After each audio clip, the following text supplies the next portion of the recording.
The RetinaRisk company came out of a long experience of doing diabetic eye screening. Diabetic eye screening started in Iceland in the 1980s and was enormously successful.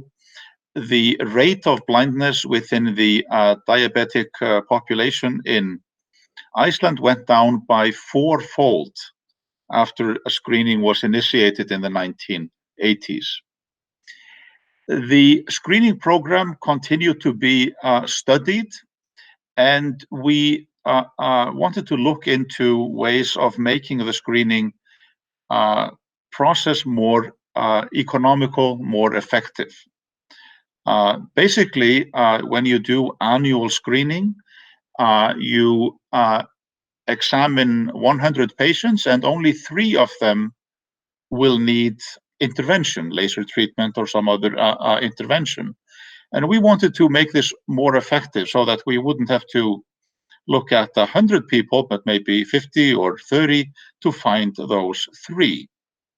And this brought us into risk factor analysis, looking at the risk factors that allow us to estimate the personal or individual risk for developing sight-threatening retinopathy, that is, eye disease where intervention is needed to prevent vision loss.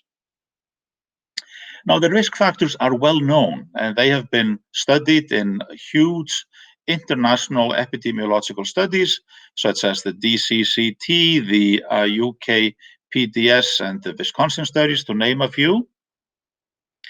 And these studies have established that the duration of diabetes, the type of diabetes, and in particular, the glycemic control, the hemoglobin A1C and the blood pressure, as well as the severity of the eye changes, gender, and some other things.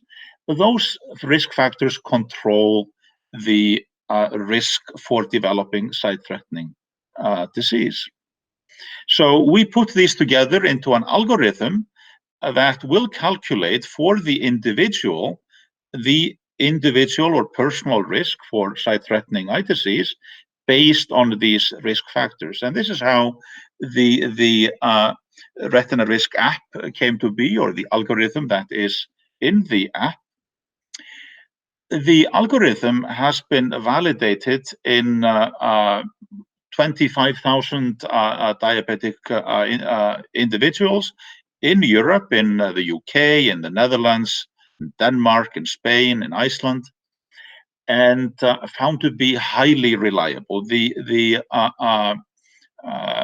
accuracy of the prediction has indeed been demonstrated in clinical studies and published in peer-reviewed journals.